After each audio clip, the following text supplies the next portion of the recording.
Hello tout le monde, j'espère que vous allez bien aujourd'hui. Il n'y a pas si longtemps, j'ai fait une vidéo où je testais des recettes de fast-food cuisine à base de Nutella. Et j'ai eu d'ailleurs la chance d'avoir un tweet de Fast Good lui-même qui a cité mon propre tweet où je mettais en avant cette vidéo. Et il a dit top cette vidéo, donc ça veut dire qu'il a vu ma vidéo et j'ai pu grâce à lui voir mon nombre de vues augmenter en un clin d'œil. Donc merci beaucoup. Comme j'ai testé ces recettes qui étaient à base de Nutella, je me suis dit que tout le monde aimait ça. Mais on sait tous cette polémique qu'il y a autour de ce pot de pâte à tartiner avec l'huile de palme qui n'est pas très écologique, qui n'est pas bio, blablabla. Donc je me suis dit pourquoi pas faire la recette du Nutella maison. Au moins là on saura tout ce qu'il y a dedans. Si vous aimez le Nutella, c'est parti!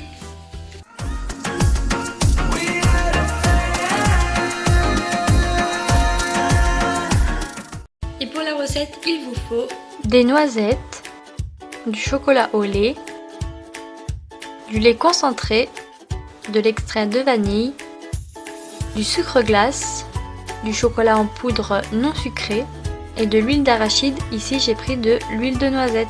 Et bien sûr, le détail est en barre d'infos. On commence par mixer les noisettes jusqu'à ce que ça forme une pâte. Voilà la consistance que ça doit avoir. Mais ce n'est pas assez, alors on mixe encore. Et là c'est à peu près bon. Ensuite on ajoute le chocolat au lait. Grossière erreur, ne faites surtout pas fondre votre chocolat, mettez-le directement dans le mixeur et mixez le tout. Sinon votre préparation va être granuleuse et hyper dure, vous ne pourrez plus mixer. Donc comme je l'ai dit plus tôt, n'ajoutez pas le chocolat fondu, mais bel et bien le chocolat en morceaux directement. Ensuite mixez.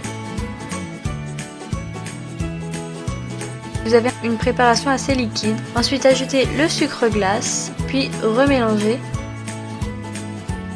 Ensuite, ajoutez l'huile, l'extrait de vanille, le lait concentré,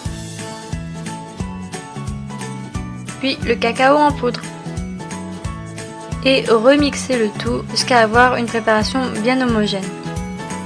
Voilà ce qu'on obtient, c'est assez lisse et ça forme un ruban. Vous pouvez ensuite le verser dans un pot. Moi j'ai pris un pot de Nutella vide.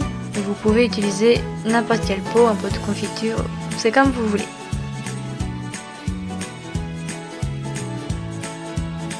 Voilà ce que ça donne.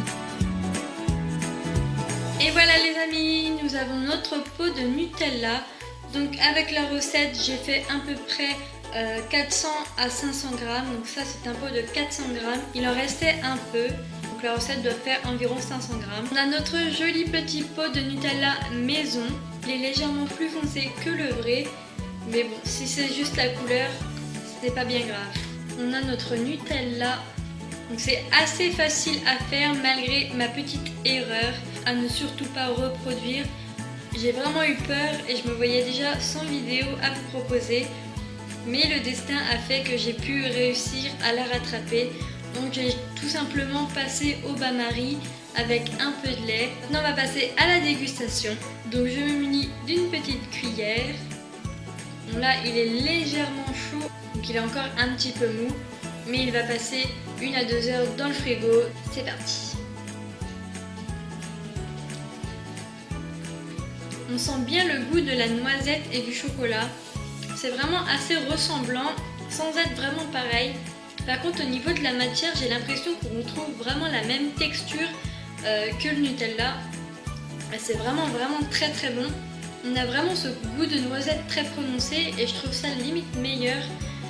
Après il est encore un peu chaud, donc à voir quand il sera frais. Sinon j'adhère vraiment à la recette et n'oubliez pas de ne pas faire la même erreur que moi. Au pire c'est rattrapable, ce n'est pas bien grave. Mais si vous pouvez éviter de passer par l'étape bain-marie, ce serait vraiment bien. En tout cas je suis assez contente de la recette. C'est plutôt réussi dans l'ensemble. Maintenant il ne reste plus qu'à faire des crêpes ou des gaufres, ou les tartiner juste sur du pain de mie ou de la brioche, comme vous voulez, au petit déjeuner, au goûter. Pour le dessert, c'est comme vous voulez, vous le mangez quand vous voulez. À savoir qu'il se conserve environ 2 à 3 semaines, mais en général il n'ira pas au-delà.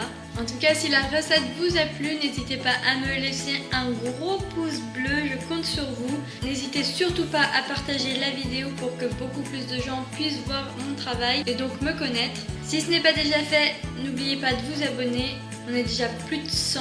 Merci à tous ceux qui me suivent, ça me fait vraiment plaisir. S'il y a des recettes en particulier que vous voulez que je fasse, n'hésitez pas à me le dire en commentaire ou sur les réseaux sociaux qui s'affichent juste ici. En tout cas voilà, j'espère que la recette vous aura plu. Sur ce, je vous fais de gros bisous et je vous dis enjoy!